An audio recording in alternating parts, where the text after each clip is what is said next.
Ayan guys, magluluto na naman ako ng lechon belly. Ayan, nakahanda na yan. Ilalagay ko na yan sa air fryer. Mag-get together kami doon sa mga kaibigan kong matatanda. Ayan. Eto, hindi ko na yan pinakuluan. Kasi ilang beses na ako nagpapakulo ng ganito, nilalagyan ko ng mga bawang, paminta, mga tanglad, parang ganun ba.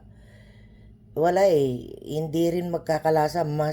Eto, sinubukan ko, mas malasa ito.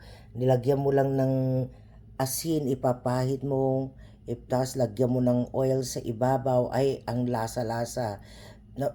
Pinag-compare ko yung para bang pinapakuluan mo na nilalagyan mo ng mga bawang paminta.